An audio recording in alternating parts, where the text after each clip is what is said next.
पाकिस्तान में कौन कौन सी नई एयरलाइंस अपनी सर्विस शुरू करने जा रही हैं? क्या अंदरूने मुल्क सफर करने के लिए टिकट सस्ते होंगे? अंदरूने मुल्क टिकट महंगे लेकिन बैरूने मुल्क मुसाफिरों के लिए टिकट सस्ते, आखिर क्यों? क्या एयरलाइंस कंपनियां मुसाफिरों को चूना लगा रही हैं? मुल्क भर की मुख्तलिफ कंपनीज और इदारों में मुलाजमतें और जाती बिजनेस को रन करने वाले अफराद को कामकाज के सिलसिले में अक्सर अंदरूने मुल्क सफर करना पड़ता है, लेकिन इन अफराद के लिए गुज़िश्ता कुछ महीनों से पाकिस्तान में डोमेस्टिक फ्लाइट्स का टिकट खरीदना एक चैलेंज बन चुका है। एयरलाइंस कंपनियां रोजाना टिकट की कीमतों में इजाफा कर रही हैं, जिसकी वजह से इन अफराद को सख्त मुश्किलात का सामना करना पड़ रहा है। इन मुतासरा अफराद ने खबरसां एजेंसी को बताया कि कई बार तो कराची से इस्लामाबाद का यकतरफा टिकट 40,000 पैसे भी महंगा हो गया। मुतासरा मुसाफिरों को कभी कभार तो एजेंटों के बहाने, कभी फ्लाइट्स की कमी, कभी डॉलर की कदर में उतार चढ़ाव और कभी मुसाफिरों की बढ़ती हुई तलब का जवाब पेश किया जाता है, जिससे इनकी बेचैनी मजीद बढ़ती जा रही है। एक मरूफ और तजर्बाकार ट्रैवल एजेंट ने खबरसां इदारे को बताया कि वो मुसाफिरों के इस मौकफ से इत्तफाक करते हैं। उन्होंने मजीद कहा कि अंदरूने मुल्क परवाजों की टिकट का फार्मूला हालिया दिनों में काफी परेशान कुन हो गया है, जिससे इनका कारोबार भी शदीद मुतासर हुआ है। ट्रैवल एजेंट्स के ख्याल में सूरत हाल की बुनियादी वजह मुल्क में एयरलाइन कंपनियों की कमी और महदूद फजाई ऑपरेशन है। पाकिस्तान में काम करने वाली मुकामी एयरलाइन कंपनियां अक्सर बैरूने मुल्क परवाजें चलाने की कोशिश करती हैं, क्योंकि इसमें उन्हें ज्यादा फायदा होता है। सिविल एविएशन के एक अफसर ने अपना नाम ना जाहिर करने की शर्त पर खबर एजेंसी को बताया कि सिविल एविएशन से जेट ग्रीन, क्यू एयरवेज और गो ग्रीन एयरलाइन ने लाइसेंस और इजाजतनामों के हसूल के लिए राब्ता किया है, जबकि एयर इंडस नामी कंपनी ने भी अपनी फ्लाइट ऑपरेशन को दोबारा बहाल करने के लिए राब्ता किया है। एविएशन अमूर के माहिर तारिक अबुल हसन ने मीडिया से गुफ्तगू करते हुए बताया कि पाकिस्तान के एविएशन के शोबे में बहुत गुंजाइश मौजूद है। कई नई एयरलाइन कंपनियां भी पाकिस्तान में ऑपरेशन करने की ख्वाहिशमंद हैं, क्योंकि ये एक मुनाफा बख्श मार्केट है। गुज़िश्ता कुछ वर्षों में पाकिस्तान एविएशन में शामिल होने वाली कई एयरलाइंस इस वक्त अच्छा बिजनेस कर रही हैं। इसी को देखते हुए कई नई एयरलाइंस कंपनियों ने लाइसेंस के हसूल के लिए सिविल एविएशन अथॉरिटी से राब्ता किया है। एयरपोर्ट अथॉरिटी के सीनियर अफसर ने खबर एजेंसी को बताया कि नई एयरलाइन कंपनियों की आमद का तरीकाकार वाज़िह है। मिनिस्ट्री ऑफ एविएशन में दरख्वास्त जमा होने के बाद वजारत इस मामले को देखती है। मिनिस्ट्री से मंजूरी के बाद ये मामला सिविल एविएशन अथॉरिटी के पास आता है। सिविल एविएशन अथॉरिटी कानून के मुताबिक प्रोसेस करती है। जरूरी इकदाम के बाद ही इदारा किसी भी कंपनी को ऑपरेशन शुरू करने की इजाजत देता है। ट्रैवल एजेंट्स का इस मामले पर कहना है कि कराची से लाहौर या इस्लामाबाद की प्रवास तकरीबन 2 घंटे की है, जबकि कराची से दुबई या शारजा की प्रवास पर भी इतना ही वक्त लगता है, लेकिन दोनों रूट्स के किरायों में जमीन आसमान का फर्क है। ट्रैवल एजेंसी और एयर टिकटिंग के कारोबार से मुंसलिक अफराद का कहना है पाकिस्तान में अगर नई एयरलाइन कंपनियां आएंगी तो इसका बराह रास्त फायदा मुसाफिरों को भी पहुंचेगा और ट्रैवल एजेंट्स को भी पहुंचेगा। मार्केट में मुकाबलेबाजी की फजा कायम होगी तो हवाई जहाज के किरायों में भी ऑटोमेटिकली कमी हो जाएगी। माजी में भी जब नई एयरलाइंस कंपनियां आई तो उन्होंने मुसाफिरों को अपनी जानिब मुतवज्जो करने के लिए मुख्तलिफ ऑफर्स और डील्स दी,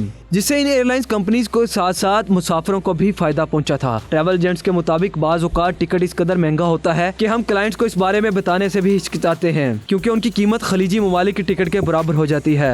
दुनिया भर में टिकट की कीमतों में उतार चढ़ाव जारी रहता है, मगर इसका इन्हिसार बुनियादी तौर पर सीजन और तलब पर होता है। पाकिस्तान में तो सीजन में टिकट अक्सर कम कीमत पर मिल जाते हैं, मगर ऑफ सीजन इनकी कीमतें बढ़ जाती हैं। मुख्तलिफ प्राइवेट एयरलाइंस कंपनियों की इंतजामिया ने खबर एजेंसी को बताया कि फजाई सफर की सहूलत फराहम करने वाली कंपनियां सिविल एविएशन अथॉरिटी के कवानीन की पाबंद है। तयशुदा फार्मूले के मुताबिक एयरलाइंस कंपनियों के अंदरूने मुल्क परवाजें चलाना जरूरी होता है। मुख्तलिफ एयरलाइन कंपनियां अंदरूने मुल्क परवाजों पर बैरूने ममालिक की परवाजों को तरजीह दे रही हैं। आपको पाकिस्तान में नई एयरलाइंस से मुतल्लिक ये मालूमाती रिपोर्ट कैसी लगी हमें कमेंट सेक्शन में जरूर बताएं और इस वीडियो को ज्यादा से ज्यादा शेयर भी करें।